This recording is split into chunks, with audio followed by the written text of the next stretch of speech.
వాక్యము నీ యొద్దను నీ నోటను నీ హృదయములోనూ ఉన్నది. అది మేము ప్రకటించు విశ్వాస వాక్యమే. రోమా 10:8. AFC apostolic full gospel church వారి వర్డ్ ఆఫ్ ఫెయిత్ విశ్వాస వాక్యము టీవీ కార్యక్రమము. పరిశుద్ధాత్మ శక్తి ద్వారా దైవ సేవకులు అందించే దైవ వర్తమానములను వినండి, ఆత్మీయంగా బలపడండి, దైవ దీవెనలు పొందండి. క్రీస్తునందు ప్రియులైన దేవుని బిడ్డలకు మన ప్రభును రక్షకుడైన యేసుక్రీస్తు నామంలో వందనాలు తెలియజేస్తూ ఉన్నాను. ఈ విశ్వాస వాక్యం అనే కార్యక్రమమునకు మిమ్మల్ని ప్రేమతో ఆహ్వానిస్తూ ఉన్నాం. ప్రియ దేవుని బిడ్డలారా, బైబిల్ గ్రంథంలో గత వారాల్లో మనం ధ్యానం చేసుకున్నటువంటి వాక్య భాగాన్ని మనము జ్ఞాపకం చేసుకున్నాం. సంఖ్యాకాండము 14వ అధ్యాయము 8-9 వచనాలు మనము చదువుకుని ధ్యానం చేసుకుందాం. యెహోవా మన యందు ఆనందించిన ఎడల ఆ దేశములో మనలను చేర్చి దానిని మనకిచ్చును. అది పాలు తేనెలు ప్రవహించు దేశము. మెట్టుకు మీరు యెహోవా మీద తిరుగబడకుడి, ఆ దేశ ప్రజలకు భయపడకుడి. వారు మనకు ఆహారమగుదురు, వారి నీడ వారి మీద నుండి తొలగిపోయెను. యెహోవా మనకు తోడై ఉన్నాడు, వారికి భయపడకుడి అనిరి. అయితే ఇశ్రాయేలు ప్రజలు, ఇక్కడ మనము ఇశ్రాయేలు ప్రజలు అరణ్యములో ఉన్నప్పుడు, అనగా వాగ్దానం చేయబడి ఐగుప్తు దేశమును విడిచిపెట్టి వారు అరణ్యములో ప్రయాణం చేస్తూ ఉన్నప్పుడు అతి కొద్ది కాలంలోనే వారు అరణ్యమును దాటుకుని చివరకు వచ్చినట్లు మనకు కనబడుతూ ఉంటుంది. ఇక వాగ్దాన దేశాన్ని స్వతంత్రించుకునటానికి దగ్గరగా వచ్చినప్పుడు ఇశ్రాయేలు ప్రజలు గోత్రమునకు ఒకళ్ళు చొప్పున వెళ్ళి ఆ దేశమును వేగు చూసి వచ్చి అది మంచి దేశంగా చూశారు, కానీ అక్కడున్న ప్రజలకు భయపడ్డారని వాక్యంలో రాయబడుతూ ఉంది. కానీ కాలేబు యెహోషువ అనేటువంటి వారు 13వ అధ్యాయమును 14వ అధ్యాయమును సంఖ్యాకాండంలో మనం చదివితే వారు ఎలాగున యెహోషువ కాలేబులు దేవుడు మనలను తప్పక ఆ వాగ్దాన దేశమునకు చేర్చుతాడు. ఆ దేశము చాలా మంచి దేశము, అందులో మనం ప్రవేశిస్తాం, అది మన సొంతమవుతుంది, అక్కడున్న ప్రజలకు మీరు భయపడొద్దని చెప్పని మంచి సమాచారం ఇచ్చి నిలువబడిన ఆ ఇద్దరు మాత్రమే విశ్వాసము చేత నిలవబడ్డారు. కానీ మిగిలిన సర్వ సమాజము ఈ 10 మంది చెప్పినటువంటి మాట విని మిగిలిన వాళ్ళందరూ కూడా ఎలుగెత్తి ఏడ్చి వారు కొన్ని మాటలు ఉపయోగించారని బైబిల్లో రాయబడుతూ ఉంది. అలాగున వారు అవిశ్వాసంతో మాట్లాడిన మాటలు దేవుడు విన్నప్పుడు దేవుడు వారిని, మీ అవిశ్వాసము చేత మీరు నా యందు విశ్వాసం ఉంచలేదు కాబట్టి మీరు పలికినట్లుగానే మీరు అరణ్యములో చావాలన్నారు కదా, లేదా ఐగుప్తులో చనిపోవాలన్నారు కదా, కాబట్టి అరణ్యములోనే మీరు రాలిపోతారు. వారిని ఆ వాగ్దానములను గూర్చి ఈ గొప్ప కార్యాలను గూర్చి తెలియని మీ బిడ్డలు వారు దాసులుగా అమ్మబడతారని మీరు అంటున్నారు కదా, వారు వాగ్దాన దేశంలో అడుగు పెడతారు, వారు దాన్ని స్వతంత్రించుకుంటారు అని చెప్పేసని దేవుడు తెలియపరచడం జరిగింది. ప్రియ దేవుని బిడ్డలారా, ఇక్కడే చాలామంది క్రైస్తవులు దీన్ని అపార్థం చేసుకోవటం అనేది జరిగింది. గత వారంలో దాని గురించి నేను మాట్లాడినప్పుడు, అనగా అరణ్య యాత్ర అనేటువంటిది మనకు ప్రత్యేకంగా ఏమీ లేదు. అరణ్యము అనేటువంటిది లోకానికి పోల్చి చెప్తారు, వాస్తవమే. కానీ అరణ్యములో సంచరిస్తూ ఉన్నప్పుడు ఏ శోధన, ఏ ఇబ్బందిని కూడా మనం ఎదుర్కోకుండా వాటిని జయించగలిగిన వారమై ఉంటూ ఉన్నాము. దేవుడు జయించేటువంటి శక్తిని ఇచ్చి ఉన్నాడు. మనము జయించుకుంటూ వెళతాము. అరణ్యాన్ని గురించి కొంచెమైనా ఆలోచించాల్సిన అవసరం మనకుండదు అని నేను తెలియపరిచినప్పుడు కొందరు నాకు ఫోన్ చేసి ఇలా అన్నారు, పాస్టర్ గారు, మరి అరణ్య యాత్ర గురించి చాలాసార్లు చాలామంది దైవజనులు మాట్లాడుతూ ఉంటారు కదా, మీరు కొంచెం డిఫరెంట్గా మాట్లాడుతున్నారేంటి అని అడిగితే, నేను వాక్యాధారాలతోటి మీ ముందుకి వచ్చి మాట్లాడాను. నేను అందుకనే కొరింథీయులకు రాసిన మొదటి పత్రిక, ఇప్పుడు పాత నిబంధనలో ఉన్నటువంటి ఈ 14వ అధ్యాయం సంఖ్యాకాండంలో ఉన్న విషయాన్నే నేను ఉదహరించి ఎందుకని వారు అరణ్యములో చనిపోయారు అని ప్రభు చెప్పిన మాటల్ని నేను తెలియపరిచాను. ఎలా అది 23వ వచనం నుండి క్రింద వచనాలను మనం చూస్తే, నీవు వారితో యెహోవా వాక్కు ఎదనగా నా జీవము తోడు మీరు నా చెవిలో చెప్పినట్లు నేను నిశ్చయముగా మీ ఎడల చేసేదను. చూడండి, ఇశ్రాయేలు ప్రజలే దేవుని చెవిలో చెప్పారట. వారు ఏది చెప్పారో దాన్నే నిశ్చయముగా నేను చేసేదను అని చెప్పి, మీ శవములు ఈ అరణ్యములోనే రాలును. మీ లెక్క మొత్తము చొప్పున మీరు లెక్కింపబడిన వారందరూ, అనగా 20 ఏండ్లు మొదలుకొని పైప్రాయము కలిగిన వారు పైప్రాయము కలిగి నాకు విరోధముగా సణిగిన వారు రాలిపోవుదురు. ఇది స్పష్టంగా ఉంది. నాకు విరోధముగా సణిగిన వారు రాలిపోవుదురు. యెఫున్నె కుమారుడైన కాలేబును నూను కుమారుడైన యెహోషువు తప్ప మిగిలిన మిమ్మును నివసింపచేయుదునని నేను ప్రమాణం చేసిన దేశంలో మీరు ఎవరునూ ప్రవేశింపరు, ఇది నిశ్చయము. అయితే వారు కొల్లపోవుదురని మీరు చెప్పిన మీ పిల్లలను నేను ఆ దేశమునకు రప్పించెదను. మీరు తృణీకరించిన దేశమును వారు స్వతంత్రించుకొందురు. అయితే మీ శవములు ఈ అరణ్యములోనే రాలును. మీ శవములు ఈ అరణ్యములో క్షయమగు వరకు మీ పిల్లలు ఈ అరణ్యములో 40 ఏండ్లు తిరుగులాడుచు మీ వ్యభిచార శిక్షను భరించెదరు. మీరు ఆ దేశమును సంచరించి చూచిన 40 దినముల లెక్క ప్రకారముగా దినమునకు 1 సంవత్సరము చొప్పున 40 సంవత్సరములు మీ దోష శిక్షను భరించి నేను మిమ్మల్ని రోసివేసినట్లు తెలుసుకొందురు. ఇది యెహోవా అను నేను చెప్పిన మాట. నాకు విరోధముగా కూడిన చెడ్డదగు ఈ సర్వ సమాజమునకు నిశ్చయముగా దీనిని చేసేదను. ఈ అరణ్యములో వారు క్షీణించిపోవుదురు, అక్కడనే చనిపోవుదురు అనేను. ఇది ఒక ఆర్డినెన్స్, దేవుడిచ్చినటువంటి ఒక కఠినమైనటువంటి ఒక తీర్మానంలాగా కనబడుతూ ఉంది. ఏంటి ఇంత కఠినంగా దేవుడు మాట్లాడారు అని అడిగితే, ప్రియ దేవుని బిడ్డలారా, ఇశ్రాయేలు ప్రజలు దేవునికి విరోధంగా దేవుని కార్యాలను 10 కార్యాలను ఆ ఐగుప్తు దేశంలో చూచారు.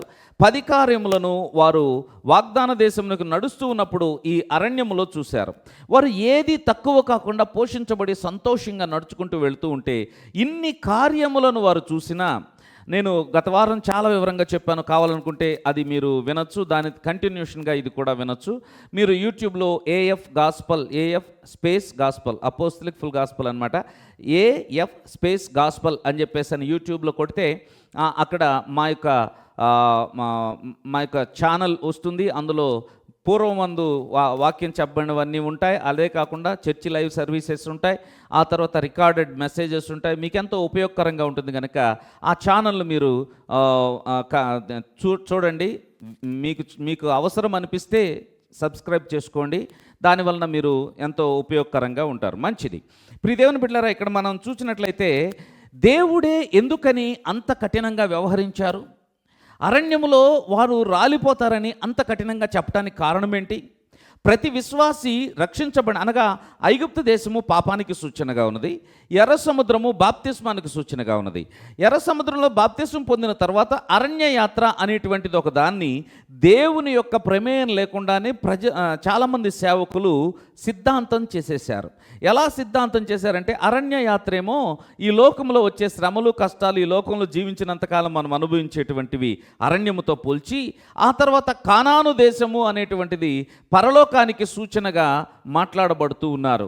సరే, కనాను దేశము పరలోకము యొక్క నీడలాగా కనబడుతుందే కానీ పరలోకం మాత్రం కాదు. ఎందుకు అనంటే, కనాను దేశంలో ఉన్నట్లుగా దేవునికి శత్రువులైనటువంటి పెరిజ్జీలు, హివ్వీలు, యెబూసీలు, గిర్గాషీయులు, అమ్మోరీయులు, మోయాబీయులు ఇలాంటి వాళ్ళెవరూ కూడా అక్కడ పరలోకంలో లేరు. వారిని తరిమివేసి వీరెళ్ళి అక్కడ స్వాధీనం చేసుకోవాల్సిన అవసరం ఏం లేదు. అనగా పరలోకము ప్యూర్గా పరిశుద్ధమైనటువంటిది. దాని యొక్క నీడ ఇక్కడ మనకు కనబడుతూ ఉంటుంది, నీడ మాత్రమే. కనాను దేశము పరలోకానికి ఒక నీడలాగా కనబడేటువంటిదే.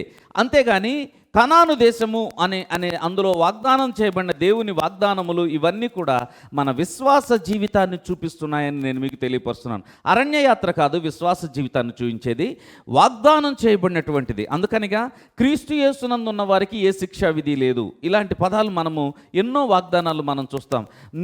మీరు ఫలించి అభివృద్ధి పొంది విస్తరించి భూమిని నిండించుడని ప్రభు సెలవిచ్చిన వాగ్దానాన్ని తిరిగి మరలా మనం పొందుకోవటం అనేది ఇక్కడ మనకు జరుగుతుంది. మీరు బహుగా ఫలించటం వలన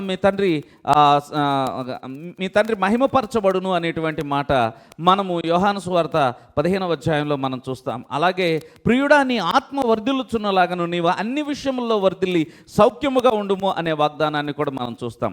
ఎట్టకేలకు అరణ్యము ఎందుకు ఇశ్రాయేలు ప్రజలకు కఠినంగా మారింది?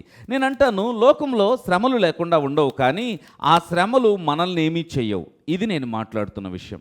నా లోకములో కష్టాలు లేకుండా ఉండవు, పరిస్థితులు లేకుండా ఉండవు, మన చుట్టూ ఉన్నటువంటి లోకములో ఉండేటువంటి ఆ బాధలు లేకుండా ఉండవు, అవన్నీ అలాగే ఉంటాయి. విశ్వాసి అయిన నీవు దైవీకమైన విధానంలో దేవుడు చెప్పినట్లు నడుచుకుంటూ ఉన్నప్పుడు వాటన్నిటి మీద నీకు అత్యధిక విజయం ఉన్నదని వాక్యము సెలవిస్తూ ఉంది. రోమిలకు రాసిన పత్రిక 8వ అధ్యాయంలో మీరు చదవచ్చు. 32వ వచనం మొదలుకొని క్రింద వచనాలన్నీ కూడా మీరు చదివితే 28వ వచనం నుండి చదివితే దేవుని ప్రేమించే వారికి ఎలాంటివి ఉంటాయో రాయబడుతూ ఆయన ప్రేమ నుండి మనలను ఏది ఎడబాపలేదు, కరువు ఖడ్గము ఇలాంటివి ఏ ఉన్నా కూడా మనల్ని ఎడబాపలేదు. ఉన్నవైనా రాబోవునవైనా ఎత్తైనా లోతైనా భూ సంబంధమైన పరసంబంధమైనదా రాజులైన అధికారులైన ఎవరు కూడా క్రీస్తు ప్రేమ నుంచి మనల్ని వేరు చేయలేరు. అటువంటి ఒక బాంధవ్యము మనకున్నది అని చెప్పుకుంటూ వచ్చి ఆఖరుగా ఏమంటారంటే వీటన్నిటిలో కూడా మనకు అత్యధిక విజయము కలుగు చేస్తూ ఉన్నందుకు దేవునికి స్తోత్రం అని మాట్లాడబడుతూ ఉన్నది. అనగా ప్రభు అయిన యేసుక్రీస్తు ద్వారా వీటన్నిటిలో మనము అత్యధిక విజయమును పొందుచున్నాము అనేటువంటి మాట మనము రోమిలకు రాసిన పత్రిక 8వ అధ్యాయంలో చూస్తున్నాం. అంటే మనకు ఏం కనబడుతుంది? వీటి మీద విజయము మనకున్నది. ఆ విజయము మన విశ్వాసమే. విశ్వాసముతో దేవుని మాటను విని దాని ప్రకారంగా నడుచుకోవటం అనేదే క్రైస్తవ విశ్వాస జీవితం. అందుకే విశ్వాస జీవితం అని దానికి పేరు. సరే, ఇశ్రాయేలు ప్రజలు అరణ్యములో శ్రమలు అనుభవించడానికి కారణం దేవుడు కాదు, లేదా ఇశ్రాయేలు ప్రజల్ని శ్రమను అనుభవించాలి అనేటువంటిది దేవుని యొక్క ప్లాన్లో లేదు. కానీ ఆ శ్రమలు ఎందుకు వచ్చాయి? ఈరోజు చాలామంది క్రైస్తవులు కూడా ఇదే ప్రశ్న వేస్తూ ఉంటారు. మేమెందుకు ఇలాంటి శ్రమల మధ్యలోంచి వెళ్ళాలి, మేమెందుకు ఇలాంటి కష్టాలు అనుభవించాలి? క్రీస్తు కొరకు శ్రమ పట్టాన్ని నేను తప్పు పట్టట్లేదు. మీరు గమనించి చూసినట్లయితే ఎంతోమంది మిషనరీలు దేవుని కొరకు శ్రమానుభవంలోనికి వెళ్ళారు. నేను దాన్ని తప్పు పట్టను, అది అనుభవించి తీరాల్సిందే. ఆ తర్వాత మనము కూడా ఎప్పుడైనా కానీ క్రీస్తు విషయమై నిందను అనుభవించాల్సి వస్తే మోషే వలె మనము నిందను అనుభవించడం తప్పు లేదు. ఈ లోకమును విస్మరించి ఈ లోకమును వద్దని చెప్పి క్రీస్తు కొరకు నిలవబడినప్పుడు ఏదైనా మనకు శోధన కలిగితే దాని గురించి అది ఎదుర్కోవాలి. దాని మీద జయమును కూడా దేవుడు మనకు సిద్ధపరిచి ఉంచాడు. ఒకవేళ అలా జయము రాకపోయినా శ్రమ అనుభవించి మరణించటానికైనా మనము సాక్ష్యం కలిగి ఉంటూ ఉన్నాం. ఇది తప్పు కాదు. ఎందుకనగా ప్రభువైన యేసుక్రీస్తు తెలియపరిచినట్లుగా నా నిమిత్తమైన సువార్త నిమిత్తమైనను అనే మాట వ్రాయబడుతూ ఉంది. మనము ఈ లోకంలో వచ్చే కామన్ ప్రాబ్లమ్స్ని దీంట్లో చేర్చకూడదు. ఇది దేవుని నిమిత్తము సువార్త నిమిత్తము వచ్చేటువంటి శోధన. అవి అన్నదమ్ములు అక్క చెల్లెలు ఎవరిని విడిచిపెట్టాల్సి వచ్చినా, ప్రాణం పోగొట్టుకోవాల్సి వచ్చినా, లేక భార్యను ఇలాంటివి ఏవి ఇళ్లను పోగొట్టుకోవాల్సి వచ్చినా ఇవన్నిటిని గురించి కూడా యేసుక్రీస్తును గుర్చిన సువార్త నిమిత్తము ఆయన నిమిత్తము అని వ్రాయబడుతుంది. కానీ ప్రియ దేవుని బిడ్డలారా, కామన్గా సహజంగా వచ్చే సమస్యలు, రోగాలు, బలహీనతలు, మన చుట్టూ ఉన్న పరిస్థితుల వలన కలిగేటువంటి శ్రమలు, మనుషుల వలన కలిగేటువంటి ఇబ్బందులు, ఇవన్నీ కూడా నీకు వస్తున్నాయి, లోకంలో ఉన్న మరొక వ్యక్తికి కూడా వస్తూ ఉన్నాయి. అందరికీ వచ్చే ఈ కామన్ ప్రాబ్లమ్స్ అనేటువంటి వాటిని మనము అనుభవించటానికి రక్షణలోనికి రాలేదు, వాటిని జయము పొందటానికి మనం వచ్చాం. ఈ సత్యం మనం తెలుసుకుంటే దేవుడు నాకు ఈ శ్రమ పెట్టాడు, దీన్ని అనుభవించి తీరాల్సిందే అనేటువంటి సిద్ధాంతంలో నుంచి నీవు బయటికి వస్తావు. విశ్వాసం అనేది ఉపయోగిస్తావు. నీవు విశ్వాసం ఉపయోగించినప్పుడు ఈ శ్రమ నాకు కాదు, ఈ శోధన నాకు కాదు, ఈ రోగము నాకు కాదు, నేను దీన్ని అనుభవించవలసిన అక్కరలేదు, దీని నుండి జయమును దేవుడు నాకు అనుగ్రహించాడు. కల్వరి శిలువలో ప్రభు చేసిన త్యాగం వలన నా జీవితంలో వచ్చినటువంటి ఆశీర్వాదాన్ని ఈ భూమి మీద నేను అనుభవిస్తాను. ఈ భూమి మీద నేను నా యొక్క దేవుని వలన శూర కార్యములను చేసి అద్భుతంగా నేను నా భవిష్యత్తును కలిగి ఉంటాననే ఒక విశ్వాసములోనికి మనం రావటం అనేది జరుగుతూ ఉంటుంది. ఈ విశ్వాసంలోనికి రాలేకపోవటానికి గల కారణం ఏంటనంటే ఈ అరణ్య యాత్ర మనకు అని ఊహించుకుని ఈ అరణ్యంలో వచ్చే శ్రమలన్నీ మనకే అని చెప్పని ఊహించుకోవటం వలన. నేను ఖచ్చితంగా చెప్తున్నాను, ప్రభువే ఖచ్చితంగా చెప్పారు, నేను కాదు, ప్రభువే చెప్పారు. ఈ అధ్యాయాన్ని జాగ్రత్తగా చదివితే సంఖ్యాకాండం 14వ అధ్యాయాన్ని ప్రభువే చెప్పారు. ఏమని చెప్పారంటే, మీరు మాట్లాడారు, చెడ్డ మాటలు నోటితో మాట్లాడారు, మీరు చెప్పారు మేము చచ్చిపోతామని నెగిటివ్ థాట్స్, నెగిటివ్ వర్డ్స్ నువ్వు మాట్లాడావు, అంటే వ్యతిరేకమైన పదజాలాన్ని ఉపయోగించావు. అంతేకాదు మీరు దేవుని మాటను నమ్మలేదు, అవిధేయత చూపించారు. దీన్ని గూర్చి నేను ఈ ఎపిసోడ్లో కూడా కొన్ని విషయాలు ఇంకొంచెం వివరం ఇస్తాను. ఎందుకంటే చాలామంది కొంచెం అభ్యంతరపడినట్లుగా నాకు అనిపించింది. అందువలన నేను వారిని ఇంకొంచెం లోతైన విధానంలో కొనసాగింప చేయడానికి కొంచెం వారికి కొన్ని ఎక్స్ట్రాగా ఇవ్వాలి. నేను సమయం మనకి కొంచెమే ఉంటుంది కాబట్టి కొంచెం అవసరమైనటువంటి విషయాలను మాత్రమే చెప్పుకుంటూ వెళతాం. అయితే దాన్ని వివరించటం ఇప్పుడు అవసరమని నాకు అనిపించింది. బైబిల్లో మనం కానీ చూసినట్లయితే క్రొత్త నిబంధనల నుండి కొన్ని వాక్యాలు నేను మీకు చూపించగలను. అదే కాకుండా మొదటిగా మనము యెహెజ్కేలు గ్రంథం 20వ అధ్యాయంలో 15వ వచనాన్ని మనం చూడవచ్చు. యెహెజ్కేలు గ్రంథంలో అక్కడ రాయబడుతూ ఉంటుంది, ఇశ్రాయేలు ప్రజలు ఎందుకు వారు అరణ్యములో రాలిపోవలసిన పరిస్థితి ఏర్పడింది అనేటువంటి దాని గురించిన వివరణ అక్కడ మనము చూడగలుగుతాం.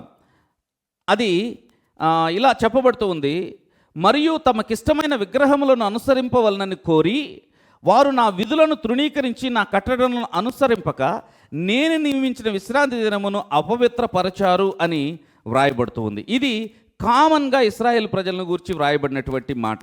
అంతేకాకుండా మనం చూసినట్లయితే ద్వితీయోపదేశ కాండంలో కూడా మనం చూడవచ్చు. ద్వితీయోపదేశ కాండంలో కూడా కొన్ని మాటలు దీనికి సంబంధించినటువంటి మాటలు మనకు కనబడతాయి.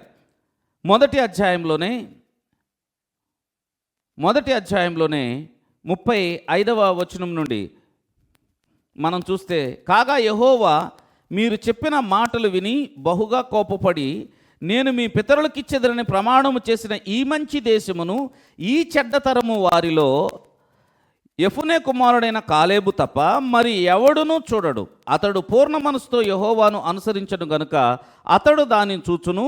అతడు అడుగుపెట్టి ఆ దేశమును నేను అతని సంతానమునకు ఇచ్చేదనని ప్రమాణము చేసెను. మరియు యెహోవా మిమ్మును బట్టి నా మీద కోపపడి నీ పరిచాటకు నూను కుమారుడైన యెహోషువ దానిలో ప్రవేశించుడు కానీ నీవు దానిలో ప్రవేశించవని చెప్తున్నాడు. అతడు ఇశ్రాయేలీయులను దాన్ని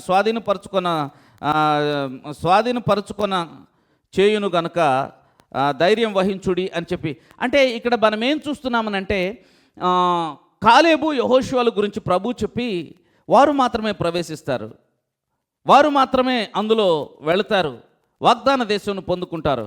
వాగ్దాన దేశము అనగా విశ్వాస జీవితంలో జయముతో కూడిన జయ జీవితం అని నేను మాట్లాడుతున్నాను. వాగ్దాన దేశం అనేది ఒక విశ్వాసి జీవితం, అనగా రక్షించబడిన విశ్వాసి యొక్క జయ జీవితం, విశ్వాసముతో జయమును అనుభవించే అనుభవం. అంతేగాని విశ్వాసముతో శ్రమను అనుభవించే అనుభవం కాదు, అవిశ్వాసముతో శ్రమను అనుభవించే అనుభవం కాదు, విశ్వాసముతో జయమును అనుభవించే అనుభవాన్ని కానాను దేశంలో ప్రవేశము అని మనము చూడగలుగుతూ ఉంటాం. ముఖ్యంగా బైబిల్ గ్రంథంలో మరి ఒక వాక్యము చాలా వివరంగా మనకు తెలియపరిచే విషయం ఏంటి అని అంటే, చాలా వివరంగా మనకు తెలియపరిచే విషయం కొరింథీయులకు రాసిన మొదటి పత్రికలో మనం చూడగలుగుతున్నాం. కొరింథీయులకు రాసిన మొదటి పత్రిక 10వ అధ్యాయం దీని గురించి డైరెక్ట్గా చాలా స్పష్టంగా చెప్పబడింది. ఇది 9 వచనాలు 10 వచనాలు నేను మీకు చదివితే కానీ ఇవన్నీ కూడా మీకు అర్థం కావు. అయితే దీన్ని అంత లెంగ్దీగా చదవటానికి సమయం లేదు కనుక టూకీగా చెప్తాను. మీరు ఖచ్చితంగా ఈ వచనాలను చదవండి. కొరింథీయులకు రాసిన మొదటి పత్రిక 10వ అధ్యాయము మొదటి నుండి. అది ఎవరిని గురించి, మన పితరులు మేఘము క్రింద ఉండిరి, వారందరూ సముద్రంలో నడిచిపోయారు, అందరూ మోషేని బట్టి మేఘంలో సముద్రంలో బాప్తిసం పొందారు, ఒకే ఆత్మ సంబంధమైన ఆహారమును తిన్నారు, అందరూ ఒకే ఆత్మ సంబంధమైనటువంటి పానము చేశారు, బండలోనిది త్రాగారు, ఆ బండ క్రీస్తే. 5వ వచనం నుండి ప్రాముఖ్యం, అయితే వారిలో ఎక్కువ మంది దేవునికి ఇష్టలుగా ఉండకపోయిరి. మీకు తెలుసా ఎందుకు అరణ్యంలో వారు రాలిపోవలసి వచ్చింది? అరణ్యం వారికి శ్రమగా ఎందుకు మారింది? ఈరోజు విశ్వాస జీవితం ఎందుకని కఠినంగా మారిపోతూ ఉంది? విశ్వాస జీవితంలో శ్రమలు శోధనలు అనుభవించడానికి గల కారణం ఏంటి? మొదటిది మైండ్ సెట్. విశ్వాసుల యొక్క మైండ్ అంతా కూడా అరణ్య యాత్ర నా కొరకే అనేటువంటి విశ్వాసంలోనికి వచ్చేసేసారు. అందువలన వారు ఆ శ్రమలను అనుభవించాలి. ఎందుకనగా మనమేది పలుకుతామో అది మన జీవితంలో జరుగుతుంది, మనమేది ఆలోచిస్తామో దాన్నే నోటితో పలుకుతాం.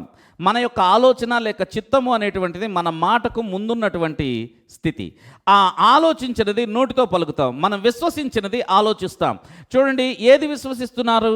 ఈరోజు అరణ్యయాత్ర నా కొరకే, శ్రమలు నా కొరకే అని విశ్వసిస్తున్నారు కనుక దానినే ఆలోచించి నోటితో పలుకుతున్నారు. ఏది నోటితో పలుకుతున్నారో అదే వారి జీవితంలో జరగటం అనేది మనము చూడగలుగుతూ ఉన్నాం. ఏది నోటితో పలుకుతున్నారో అదే వారి జీవితంలో జరగటాన్ని మనం చూస్తూ ఉన్నాం. చూడండి, ఇక్కడ ఒక 5-6 విషయాలు నేను మీకు చెప్తాను. ఏవేవి వారిని అవిశ్వాసములోనికి, నష్టములోనికి తీసుకుని వెళ్ళాయి. వారిలో ఎక్కువ మంది దేవునికి ఇష్టలుగా ఉండకపోయి, మొదటిగా దేవునికి ఇష్టలుగా ఉండలేదు. రెండవదిగా అందువలన కనుక అరణ్యములో సంహరింపబడిరి. ఇది ఎంత అద్భుతంగా ఉందో చూడండి. వారు అరణ్యంలో సంహరించబడటానికి అది దేవుని ప్లాన్ ఆఫ్ యాక్షన్ కాదు, దేవుని యొక్క ఉద్దేశములో ఉన్నది కాదు. కానీ వారు దేవునికి ఇష్టలుగా ఉండలేదు గనక సంహరించబడ్డారు. వారు ఆశించిన ప్రకారం మనమును చెడ్డవాటిని ఆశించకుండా ఉండేందుకే ఇవి ఎగ్జాంపుల్స్గా ఉన్నాయి. 7వ వచనంలో చూస్తే, వారు జనులు తినుటకు త్రాగుటకు కూర్చుండి ఆడుటకు లేచిరి. మొదటిదేమో వారు దేవునికి ఇష్టలుగా ఉండలేదు, రెండవదేమో చెడ్డవాటిని ఆశించారు, మూడవదేమో వారు విగ్రహ సంబంధమైన అపవిత్రతలోనికి వెళ్ళారు. విగ్రహారాధన దేవునికి విరోధమైనటువంటిది. వారు ఒక దూడను చేసుకొని వేరే దేవుణ్ణి మొక్కినట్టుగా కాదు, కానీ వారు ఒక దూడను చేసుకొని ఇదే యెహోవా అని ఆరాధన చేసిన పరిస్థితులు ఉన్నాయి. మోయాబీయుల దగ్గరకు వెళ్ళి మోయాబు దేశపు వారి దేవతలను, దేవుళ్లను ఆరాధించినటువంటి వారుగా ఉన్నారు. అంటే విగ్రహారాధన వలన వారు ఒక్క దినమందే వారు సంహరించబడ్డారని రాయబడుతుంది. 8వ వచనంలోనేమో 4వదిగా వారు వ్యభిచరించుట వలన మనము వారిలాగా వ్యభిచరించకుండా ఉందాం. వారు వ్యభిచరించినందున ఒక్క దినమందే 23,000 మంది కూలిపోయారు అని రాయబడుతూ ఉంది. 5వదిగా వారు దేవుని శోధించారు పలుసార్లు. మేమెందుకు రావాలి, మేమెందుకు ఇది ఉండాలి, ఏం తినాలి, దేవుడు చేయగలడు అని నమ్మి మాట్లాడటానేమో విశ్వాసం అంటారు.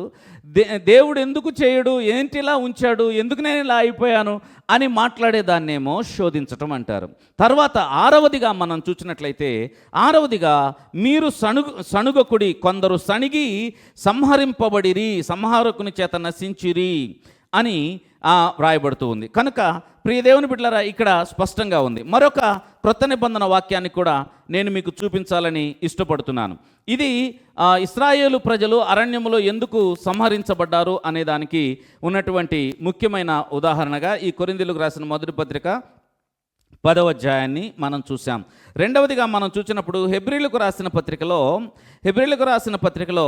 3వ అధ్యాయము 17వ వచనాన్ని మనం చూడవచ్చు. 3వ అధ్యాయం 17వ వచనం లేక 16వ వచనం నుంచి 3వ అధ్యాయం అంతా మీరు చదువుకోవచ్చు. దేవుని విశ్రాంతిలో ప్రవేశించుట, లేక దేవుని వాగ్దాన దేశములో ప్రవేశించుట, లేక ఆత్మ సంబంధంగా దేవుని యొక్క కార్యములను పొందుకొని విశ్రాంతిగా సంతోషంగా జీవించే జీవితం ఎలా ఉంటుంది, దానికి వ్యతిరేకంగా జీవించేది ఎలా ఉంటుంది అనేటువంటిది ఈ 3వ అధ్యాయం అంతా కూడా మనకు కనబడుతూ ఉంటుంది. ఈ 3వ అధ్యాయంలో 16వ వచనం చూస్తే, విని కోపము పుట్టించిన వారెవరు, మోషే చేత నడిపింపబడి ఐగుప్తుల నుండి బయలుదేరి వచ్చిన వారే కదా. విని కూడా దేవునికి కోపం పుట్టించిన వారట. ఈరోజు చాలామంది విశ్వాస జీవితంలో దేవునికి కోపం పుట్టించకుండా నువ్వు ఉంటూ కూడా నేను అరణ్యము లాంటి బ్రతుకులోనే ఉన్నానని తప్పుగా నీవు నమ్మకము కలిగి ఉండటం అనేది చాలా దారుణమైన విషయం. దేవుడైతే నీవు దేవునికి ఇష్టడిగా ఉండుంటే, ఆయన్ని సంతోషపెట్టేవాడుగా ఉంటే, దేవునికి కోపం పుట్టించకుండా ఉండేవాడుగా ఉంటే నీకు జయ జీవితం ఉన్నది. ఎందుకని అరణ్యమును గురించి మాట్లాడతావు? అదే ఇక్కడ రాయబడుతుంది. సంఖ్యాకాండము 14వ వచనంలో చెప్పబడుతుంది ఏంటంటే, యెహోవా మన యందు ఆనందించిన ఎడల మనలను ఆ దేశమునకు చేర్చి దానిని మనకు ఇచ్చును, అది పాలు తేనెలు ప్రవహించు దేశము. యెహోవా మన యందు ఆనందిస్తే మనం ఆయనకి ఇష్టలుగా ఉంటే, కొరింథీయులకు రాసిన పత్రికలోనేమో ఆయనకు అనేకులు ఇష్టలుగా ఉండకపోయిరని రాసింది. ఇష్టలుగా ఉన్నవారు దేవుని ఆనందపరుస్తారు. దేవుని ఆనందపరిచేవారు విని విశ్వాసం ఉంచుతారు, కానీ దేవునికి కోపము పుట్టించరు. 17వ వచనంలో చూస్తే, ఎవరి మీద 40 ఏళ్ళు ఆయన కోపగించను, పాపము చేసిన వారి మీదనే కదా. చూడండి విశ్వాసులారా, మనం దేవుని యందు విశ్వాసం ఉంచిన ప్రజలం, దేవుని బిడ్డలం కనుక పాపమునకు జోలి లేకుండా మనం ఉంటాం. మనము పాపమునకు జోలి లేకుండా ఉన్నప్పుడు పాపము లేనటువంటి మన మీద పెత్తనం చేయటానికి సాతానుడికి కానీ లోకానికి కానీ ఎక్కడి నుండి అధికారం వచ్చిందని నేను ప్రశ్నిస్తూ ఉన్నాను. ఎందుకనగా మనము లోకమును జయించిన క్రీస్తు బిడ్డలంగా ఉన్నాం. మనము లోకమును జయించిన వారమై ఉంటూ ఉన్నాం. పాపము మన మీద పెత్తనము లేదని జ్ఞాపకం చేసుకుంటున్నాం. సాతాను మనలను ఏమీ చేయలేడని కూడా మనకు తెలుసు. అటువంటి విశ్వాసంలో ఉన్నటువంటి మనము పాపము చేసిన వారి మీద దేవుడు 40 ఏండ్లు కోపం చూపిస్తే పాపం చేసిన లిస్టులోకి మనం ఎందుకు వస్తామని నేను ప్రశ్నిస్తూ ఉన్నాను. 18వ వచనంలో చూడండి, తన విశ్రాంతిలో ప్రవేశించరని ఎవరిని గూర్చి ప్రమాణం చేసిను? అవిధేయులైన వారిని గూర్చియే కదా. అవిధేయత, లోబడకపోవటం, మాట వినకపోవటం అనేది చాలా దారుణంగా మన జీవితాన్ని అలాగున దేవునికి విరోధంగా నడిపిస్తుందని నేను మీకు జ్ఞాపకం చేస్తున్నాను. 19వ వచనం 16 నుంచి 19 వచనాలు ఎంతో ప్రాముఖ్యమని మరలా చదివి మీ డౌట్ తీర్చుకోవాలని కూడా నేను మీకు తెలియపరుస్తున్నాను. 19వ వచనం, కాగా విశ్వాసము చేతనే వారు ప్రవేశింపలేకపోయారని గ్రహించుకోవాలి. అవిశ్వాసము చేతనే వారు ప్రవేశింపలేకపోయిరి అనేది మీరు తెలుసుకోవాలి. అంటే ఏంటో తెలుసా? మేము విశ్వాసులం అని చెప్పుకుంటూ అవిశ్వాసములో ఉన్నటువంటి వాళ్ళు పొందిన శ్రమలన్నీ మాకే అని నమ్మితే అందులో ఏం సత్యం ఉందండి? విశ్వాసులం అని మనం చెప్పుకుంటుంటే అవిశ్వాసులకు సంబంధించిన శ్రమ మనకెందుకు వస్తుంది? బైబిల్ స్పష్టంగా చెప్తోంది, వారి అవిశ్వాసము చేతనే వారు అందులో ప్రవేశింపలేకపోయిరి అనేటువంటి మాట మనము చూడగలుగుతూ ఉన్నాం. ప్రియా దేవుని బిడ్డలారా, 4వ అధ్యాయం, హెబ్రీయులకు రాసిన పత్రిక 4వ అధ్యాయంలో 3వ వచనాన్ని చదివి నేను ముగిస్తూ ఉన్నాను. కాగా జగతుత్పత్తి వేయబడినప్పుడే ఆయన కార్యములన్నీ సంపూర్ణములై ఉన్నను. ఈ విశ్రాంతిని గూర్చి నేను కోపముతో ప్రమాణము చేసినట్లు వారు నా విశ్రాంతిలో ప్రవేశించరు అని ఆయన చెప్పిన మాటను అనుసరించి విశ్వాసులమైన మనము ఆ విశ్రాంతిలో ప్రవేశించుచున్నాము. విశ్వాసులమైన మనము ఆ విశ్రాంతిలో ప్రవేశించుచున్నాము అంటే ఏంటో తెలుసా? దేవుడు విశ్రాంతి అని చెప్తున్నది దైవికమైనటువంటి పరలోకమును గురించి మాత్రమే కాదు, భూమి మీద విశ్వాసి యొక్క జీవితం ఆనందభరితమైన జీవితం. మీకు తెలుసా, ఈ భూమి మీద మనము జయించిన వారంగా ఉండాలని దేవుని సంకల్పం. ఈ భూమి మీద దేవుని యొక్క చిత్తాన్ని నెరవేర్చి విశ్వాసము చేత ఆశీర్వాదాన్ని, ఆదరణను, ప్రతి సమస్య మీద కూడా జయమును పొందుకోవాలని దేవుని యొక్క సంకల్పం. అరణ్యము నీకు అరణ్యం కాదు, అరణ్య యాత్ర నీకు సంతోషభరితం. ఎందుకనగా అవిశ్వాసము చేతను, దేవుని కోపం పుట్టించుట చేత, ఇష్టలుగా ఉండకపోవటం చేత, సణిగినందువలన, దేవుని యొక్క మాట వినకపోవటం వలన, అలాగే వారు దేవుని విరోధంగా విగ్రహారాధన, వ్యభిచారము లాంటివి చేయటం వలన పాపము చేసిన వారి మీద దేవుని కోపం ఉన్నది. వారు పాపం చేసినందువలన వాగ్దాన దేశంలోనికి వారి అవిశ్వాసము చేత వెళ్ళలేకపోయారు. నీవైతే విశ్వాసివి, నీవైతే క్రీస్తునందు విశ్వాసం ఉంచి రక్షింపబడి యేసు రక్తంలో కడగబడిన వాడవు గనక నీవు విశ్వాసాన్ని కొనసాగిస్తే, దేవునికి ఇష్టడుగా ఉండటానికి ప్రయత్నం చేస్తే జయము నీదే. నీవు అద్భుతమైన జయమును పొందుకుంటావు. ప్రతి సమస్య మీద నీకు జయమున్నది. ప్రార్థన చేసుకుందాం. కృపాసత్య సంపూర్ణమైన దేవ, జీవాధిపతివైన తండ్రి, మీకు వందనాలు. నీ సన్నిధికి చేరువచ్చిన నీ బిడ్డలను మీ చేతులకు అప్పగించి ప్రార్థిస్తున్నాను. అవిశ్వాసులకు సంబంధించిన అరణ్య జీవితం మాకు కాదన్న సత్యం నీ బిడ్డలు స్పష్టంగా అర్థం చేసుకున్నట్టుకు సహాయం చేయండి. వారి పట్ల మీ ఉద్దేశాలను నెరవేర్చండి. ప్రత్యేకంగా ప్రభువా నాయన, విశ్వాసంలోనికి వచ్చి దీవెన పొందుట ఎలాగో వారికి నేర్పించి మహిమ పొందుమని, ప్రభా ఈ భూమి మీద వస్తున్న ప్రతి శోధనలను జయించుటకు కావలసిన స్థిరమైన విశ్వాసమునిచ్చి నడిపించమని, మేలు చేయమని స్తుతి ఘనత మీకు చెల్లిస్తూ, ఈ యొక్క టీవీ చూస్తూ ఎంతమంది అయితే రోగ బలహీనతలతో ఉన్నారో వారందరూ కూడా విశ్వాసముతో వాటి మీద నాకు జయమున్నదన్న నమ్మకంతో కొనసాగి వాటిని జయించుటకు సహాయం చేయండి. యేసు నామములో వారి ప్రతి బలహీనత కొట్టివేస్తూ ఉన్నాను.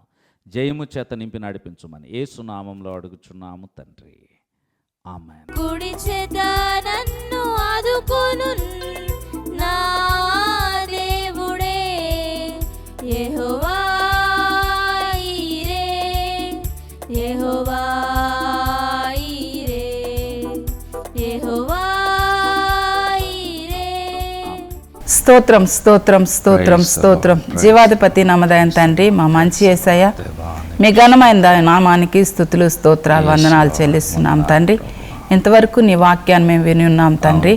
నీ వాక్యం సత్యమైనది ప్రభువా. నీ వాక్యంలో జీవించేటి కృపను ప్రతి ఒక్కరికి మీరు దయచేయండి తండ్రి. నీవు మంచి దేవుడు, మేలు చేయ దేవుడు తండ్రి. నువ్వు కనికర సంపన్నుడు, కృపచూపు దేవుడు అయ్యా. మీకు స్తోత్రం నాయన, మీకు వందనాలు అయ్యా. నా నాయన నీలోని నా నాయన ఐక్యత కలిగి జీవించేటి భాగ్యాన్ని మీరు ఇవ్వండి. ప్రతి ఒక్కరికి మారు మనసును రక్షణ మీరు దయచేయండి ప్రభువా. అయ్యా ప్రతి ఒక్క బిడ్డకు కూడా నీ సన్నిధిలో వర్ధిల్లే భాగ్యాన్ని ఇవ్వండి ప్రభువా. వారికి ఉన్న ప్రతి ఇబ్బందుల నుంచి మీరు తొలగించండి తండ్రి. వారికి ఆశీర్వాదాన్ని మీరు దయచేయండి తండ్రి. నా నాన్న ప్రతి ఒక్కరిని నా నాయన నీ ప్రేమలో వర్ధిల్లే భాగ్యాన్ని మీరు అనుగ్రహించండి తండ్రి. నీ వాక్యాన్ని ప్రేమించేవారుగా, నిన్ను హత్తుకునేవారుగా వారిని ఉంచమని అడుగుచున్నాను తండ్రి. ప్రతి విషయంలో కూడా నా నాయన నేను జ్ఞాపకం చేసుకొని నిన్ను స్తుతించే భాగ్యాన్ని ప్రతి ఒక్కరికి మీరు దయచేయమని అయా నా నాయన వాక్యానికి లోబడి అయా జీవించే కృపను మీరు ఇవ్వమని యేసు పరిశుద్ధ నామంలో ప్రార్థించి వేడుకుంటున్నాం తండ్రి. ఆమేన్, ఆమేన్, ఆమేన్. మీ మేళ్లను మాతో పంచుకోండి. మా సెల్ నంబర్ 994916